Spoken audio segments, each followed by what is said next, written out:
Bonjour à tous, merci de nous rejoindre pour cette table ronde de 14 heures, donc l'après-midi du rebond commercial. Nous allons parler à présent de marketing digital, donc comment profiter du marketing digital pour générer des leads qualifiés. Et je suis entourée aujourd'hui de gens qui vont vous partager leurs bonnes recettes et leurs expériences.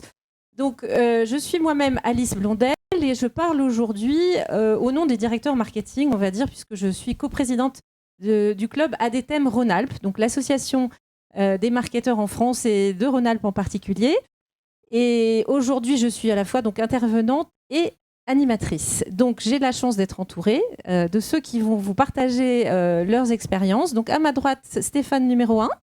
Oui, bonjour, Stéphane Antex, donc je suis président de Force Plus, qui est une société qui fournit des services tout le long du parcours client, notamment en faisant une forte utilisation et usage du marketing digital. Et on verra un petit schéma juste après. Stéphane numéro 2. Stéphane Coulot, bonjour, je suis le fondateur et le président de Webmécanique. Nous sommes basés à Annecy, nous sommes éditeurs de logiciels de marketing automation. Et Julien. Eh ben, enchanté, donc Julien Demeaux, donc je suis le fondateur de Pilotine, donc une agence digitale de 17 personnes à Lyon et papa de 2 enfants. Et ça, c'était l'information importante. Merci. Alors, on va juste pour introduire le sujet, donner l'exemple de Force Plus donc pour Stéphane, à la fois aujourd'hui prestataire et annonceur. Et le schéma qui est là nous intéresse parce que c'est celui dont on va parler ensuite. Alors oui, c'est un schéma peut-être un peu compliqué, surtout si on le regarde à la télé, mais en fait, il distingue qu'il y a 3 grandes étapes dans ce qu'on appelle l'acquisition client. La génération de demandes, d'une part, qui est en fait tout ce qui va déterminer l'intérêt que peut-être qu'un client potentiel aura pour un produit. La génération de leads, sur laquelle je pense que mes collègues et amis vont parler plus spécialement. Et puis le lead management, c'est-à-dire une fois que vous avez généré le lead, qu'est-ce que vous en faites pour le transformer en vente, qui est le cœur de métier de Force Plus aujourd'hui. Et ce matin, on l'entendait, un client, c'est celui qui a payé. Donc, il faut transformer. Tout à fait. Alors, on va commencer par une rapide introduction, en fait, pour savoir de quoi on parle aujourd'hui. On va parler de marketing digital et de leads qualifiés. Mais justement, comme introduction, rappeler que le marketing digital, c'est justement un ensemble de méthodes et de pratiques qui vont utiliser Internet, mais pas que, tout ce qui va être communication en ligne, médias sociaux, tous les outils numériques en fait, qui vont permettre aujourd'hui de communiquer de façon bien différente d'il y a 10 ou 20 ans. Et lorsqu'on m'a posé la question, Dimo m'a posé la question en me disant qu'est-ce que le marketing digital a changé dans la façon de communiquer, la façon de vendre. Et ce que je lui disais, ma sensation personnelle et que je partage avec mes camarades, c'est que on a, grâce au marketing digital, 4 grandes avancées pour prospecter, vendre ou fidéliser. La première chose, c'est la data, la donnée. Aujourd'hui, vous disposez d'énormément d'informations sur vos clients, vos prospects, vos suspects, c'est-à-dire ceux dont on n'a pas encore les coordonnées, des choses qui semblaient impensables avant de connaître, et ça peut aller jusqu'à leur centre d'intérêt et pas seulement leur identité ou leur adresse, ou même ce qu'ils ont lu dernièrement sur Internet. Et on a aussi la possibilité de récupérer des données sur nos propres actions. Elles deviennent extrêmement mesurables. On va en parler avec Julien en particulier, ou même Webmécanique. Les données des actions que vous allez faire pour prospecter, pour fidéliser, elles sont désormais accessibles. Ce n'était pas forcément le cas avant. Deuxième idée, deuxième intérêt du marketing digital, c'est la multiplicité des canaux ou des terminaux qu'on a désormais pour contacter ses prospects ou ses clients. Ça peut être Internet, ça peut être email, ça peut être réseaux sociaux, et puis ça peut être sur un PC, sur une télé, sur une montre connectée ou sur un smartphone, bien évidemment. Donc ça veut dire qu'on peut vous contacter un peu n'importe où et un peu n'importe quand. Donc on peut aussi désormais être extrêmement réactif, extrêmement immédiat dans nos actions, aussi bien pour réagir à une demande que pour nous-mêmes choisir exactement le bon moment, la bonne seconde pour envoyer un message. Et puis, dernier point qui n'est pas le moindre, ça nous donne l'ensemble de ces actions et de ces moyens, la possibilité d'envoyer le bon contenu à la bonne personne pour justement l'attirer dans nos filets et faire en sorte que ce petit poisson inconnu devienne un gros poisson client. Pour reprendre l'image que l'un d'entre vous m'a partagée. Alors, on va utiliser peut-être des mots avec lesquels certains d'entre vous sont très familiers, d'autres moins. Donc, on a remis la définition sur cette slide qui vous sera transmise évidemment après la présentation. Donc, inbound marketing, c'est le marketing entrant, faire en sorte que nos clients nous trouvent en ayant envie d'attraper un contenu qu'on met à leur disposition. Les leads, ce sont évidemment ces contacts commerciaux qui sont plus ou moins qualifiés, plus ou moins tièdes ou chauds, pardon, et qu'on va vouloir transformer en clients. Le SEO, c'est le référencement naturel par opposition au SEA où on va payer pour faire de la publicité sur les moteurs de recherche. Et les 2 dernières lignes, SMO, SMA, on parle des social media, donc médias sociaux qu'on va soit optimiser, soit utiliser en publicité. Ce qui m'amène ensuite à parler du marketing automation. Alors là, je vais demander à l'expert. Marketing automation, c'est l'un des outils. Ça marche comment et ça sert à quoi ?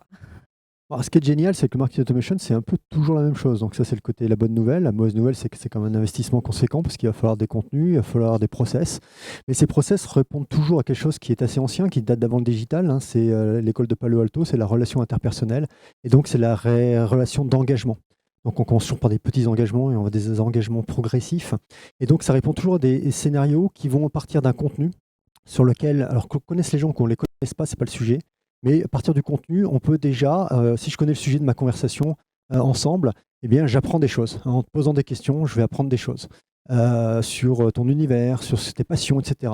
Et donc, ces passions, ces univers, je vais pouvoir les segmenter. Homme, femme, aime la montagne, la mer, etc. Je vais pouvoir scorer ton appétence. Oui, j'ai envie de partir en vacances et plus je vois de contenu, etc., plus je sais que la personne a vraiment envie de préparer ses vacances et est très proche de passer commande de ses vacances. Et à un moment donné, je vais la comparer à mon historique. Et mon historique, c'est tout ce qu'il y a dans mon CRM. Par exemple, le Dimo Yellow Box. Je vais stocker mes contacts, mes adresses. Je vais stocker également les commandes qui ont pu être passées si c'est déjà un client, jusqu'à il y a une demi-seconde quand c'est de l'e-commerce. Et je vais pouvoir comparer ça avec le comportement des gens. Et donc, je vais pouvoir adapter ce qu'on va appeler des triggers, c'est-à-dire des mini-scénarios qui vont partir en conséquence. C'est-à-dire qu'un même événement, j'ai participé à un webinar, je suis venu à ce webinar, et bien en fonction de je suis prospect, je suis client, je suis partenaire, je suis ambassadeur, le scénario d'après ne va pas être le même. Et donc, c'est ce schéma de scénario qu'on voit là, à l'écran, où on va très progressivement et au fur et à mesure des interactions amener la personne à devenir un lead et un client. Plus que ça, un ambassadeur, autre chose. C'est pas binaire, c'est pas juste client, pas client. Il y a des ambassadeurs et peut-être qu'ils vous achèteront jamais rien, mais grâce à eux, vous allez contribuer à votre notoriété et vous allez vendre grâce à eux. Il faut les traiter. Et aussi des clients qu'on a envie de fidéliser, qui sont peut-être déjà là. Des ex-clients. Des ex-clients à rattraper. Pas forcément rattraper, des ex-clients qui un jour vont parler de vous en bien, malgré le fait que leur corporation n'a peut-être pas choisi vous, mais ils vous ont aimé vous. Donc effectivement, ce sont des personnes importantes à repérer. Alors, marketing automation, c'est l'un des outils, mais pas le seul. Et Julien m'a montré et va nous montrer qu'il y a des centaines d'outils disponibles aujourd'hui, et peut-être même des milliers, qui répondent à certains objectifs. Alors, dans ce mapping digital, raconte-nous ce que tu as regroupé. Alors, effectivement, et souvent, c'est le cas quand on rencontre des prospects, on se rend compte que ils ont tellement de choses devant eux, il y a tellement d'outils mis à leur disposition, et puis, en fait, ils sont tous paumés, la plupart, ceux qui viennent nous voir. Et donc là, on a organisé en fait les principaux qu'on met en place, par exemple, chez nos clients. On va retrouver toute la suite Google, qu'est-ce que je vais prendre chez Google, est-ce que je mets Analytics, Search Console, machin. Tout ce qui est en lien avec les réseaux sociaux, la notoriété ou les médias sur lesquels on va se donner de la visibilité. Tout ce qui est création de contenu, avec création de vidéos, création de webinars. On va retrouver rien que son site internet et l'optimisation de son site aussi, c'est un sujet en tant que tel. On va avoir aussi toutes les données internes, le système informatique ou autre. On va avoir toute la collecte de données à travers les réseaux sociaux, à travers des outils de scrapping. On va aller chercher de la donnée, on va aller collecter la donnée et on va aller l'enrichir. Et derrière, on a toute la partie marketing automation. Donc effectivement, le marketing automation, pour moi, comme le site d'ailleurs, qui est mon métier principal, ça fait partie d'un grand tout. Et souvent, c'est compliqué de s'y mettre. Alors, c'est compliqué de s'y mettre, il faut savoir comment et pourquoi. Je vais me tourner vers Stéphane Rontex. Parmi tout ce qui existe là, qu'est-ce que vous pratiquez, vous, aujourd'hui, dans les grandes lignes et pour générer des leads et des clients pour Force Plus et le groupe? Alors, je vais rebondir sur le commentaire de Julien. C'est vrai qu'on est face à une jungle aujourd'hui sur les outils qui sont utilisés. Nous, on est à la fois utilisateurs et quelque part promoteurs. On vend du service. Donc, on va utiliser nos propres outils. Stéphane, on utilise l'outil de Stéphane Webmécanique, on utilise Yellowbox, on en utilise aussi d'autres pour nos propres usages. On essaye de les rationaliser. Je dis bien essayer parce que même nous, on a du mal à le faire. Et puis après, il faut être très, très flexible par rapport à ce que nos clients, eux, ont. C'est-à-dire qu'en fait, chaque client a déjà son infrastructure ou a déjà développé une logique autour de son infrastructure. Stéphane a parlé de process il y a quelques instants. Et en fait, on est vraiment entré dans l'ère de la data, mais la data, on l'obtient parce qu'on a tous des workflows qui sont en train de se mettre en place. Donc la notion de process devient absolument critique. Et il faut vraiment réfléchir. Alors, nous, on a fait des choix donc, sur les outils, j'en ai mentionné Webmecanic et Hellobox, mais il faut également comprendre que les clients, il n'y a pas de bon ou de mauvais choix. Par contre, il y a un bon ou un mauvais process derrière. Et une des premières étapes, quand on commence une stratégie de marketing digital, on a bien vu que c'était une chaîne, c'est vraiment de voir quel est mon process et quelle est mon organisation. Et je vais faire un parallèle. Moi, je viens du monde de l'industrie. On a beaucoup de clients dans l'industrie. Dans les années 80, on a commencé à développer le concept de supply chain, qui était un concept où en fait, on parcelle la matière première pour arriver à un produit fini, qui pouvait être l'automobile, l'équipement, lesquels. Aujourd'hui, le monde du marketing, pour moi, est en train de vivre le même phénomène. On appelle ça parcours d'achat, parcours client ou autre, où en fait, on commence à justement gérer de la donnée avec des outils très très complets, très sophistiqués, parfois compliqués, il faut quand même le reconnaître, pour amener cette donnée à quelque chose qui va s'appeler la vente et un client qui paye. Et on a en effet besoin de beaucoup d'outils. On a besoin, je pense, aussi beaucoup de conseils pour simplifier ces outils, parce qu'aujourd'hui, je pense qu'on rencontre tous plus ou moins les mêmes clients. C'est vrai qu'il y a une forme de désarroi parfois qui est rencontrée face à cette multitude de choix à faire. Et c'est là où il faut choisir en fait ses priorités. Est-ce que c'est générer de la demande? Est-ce que c'est générer des leads? Ou est-ce que c'est bien manager les leads que l'on a? Et alors, pour le coup, vous, aujourd'hui, pour le compte de Force Plus, quand vous cherchez à acquérir des leads et à conquérir des clients, parmi tous ceux qu'on a pu commencer à évoquer, vous faites de l'emailing, vous faites du contenu, Alors, du SEO ou pas? j'utilise souvent cette image un peu de commercial qu'il y avait à une époque, les commerciaux fermiers, les agriculteurs, ceux qui connaissaient les grands comptes. Il y avait les commerciaux chasseurs où on allait faire de la prospection un peu dans le dur. Et puis maintenant, il y a vraiment les commerciaux pêcheurs. Nous, on a clairement, ces 5 dernières années, on continue à faire de la chasse, c'est-à-dire qu'on connaît des marchés sur lesquels on veut travailler, mais de plus en plus, on fait de la pêche. Alors, la pêche, au départ, ça commence par mettre en place un filet, et le filet de base, c'est le site Internet, c'est ce que disait Julien. Aujourd'hui, on ne peut pas concevoir une stratégie de marketing digital sans avoir un bon site Internet. Et je ne parle pas simplement d'un beau site vitrine, parce qu'il y a une grosse différence entre un site vitrine et un site très bien référencé pour le SEO. Donc la pierre angulaire de toute stratégie, c'est une stratégie de SEO et de site Internet. Après, la deuxième phase, c'est qu'on a tous dans nos bases de données des clients ou des prospects. C'est comment on les anime de la meilleure façon. Et c'est vrai que la deuxième couche, c'est le marketing automation. Donc, je crois que ça fait au moins 4 ans ou 5 ans qu'on travaille dans le marketing automation, et Webmecanic nous a beaucoup aidé là-dessus. Et maintenant, on se rend compte, on est plutôt dans une troisième phase, on se rend compte que c'est bien, on anime le parc de clients existants.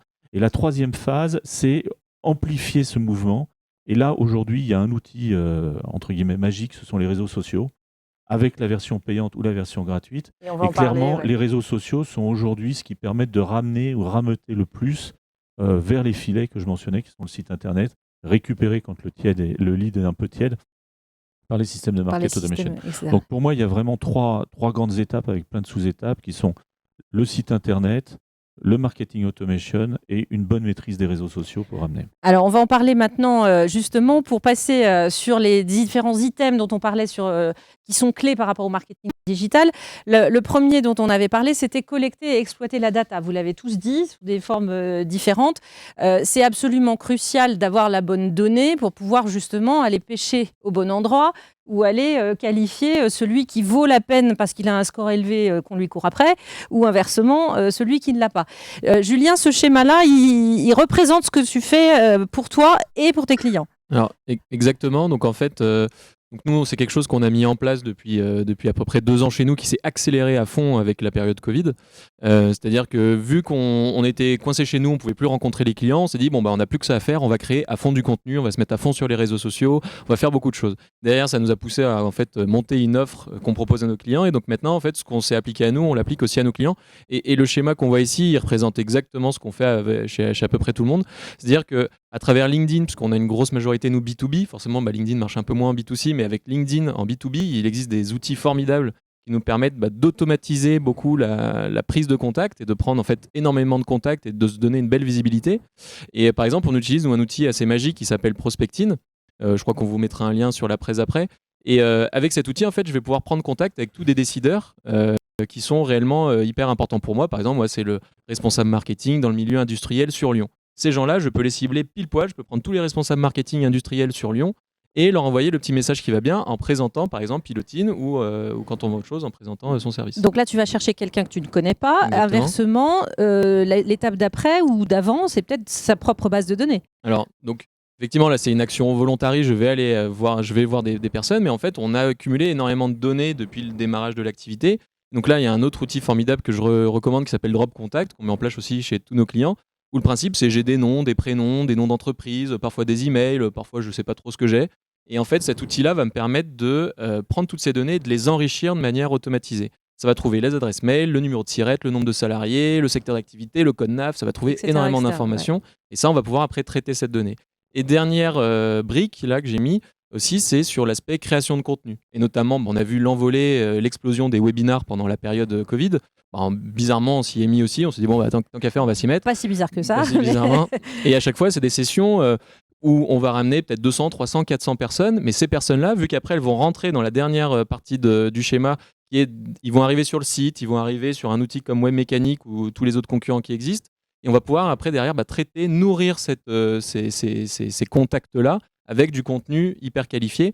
Mais bon, ce qu'il y a à retenir de tout ce schéma, c'est que y a des outils, ça a l'air d'être plutôt linéaire. Après, à tout ça, on rajoute effectivement la publicité, les réseaux sociaux, énormément d'informations. Tout le monde vient sur le site, on capte la donnée, et derrière, on va pouvoir l'exploiter via le marketing automation.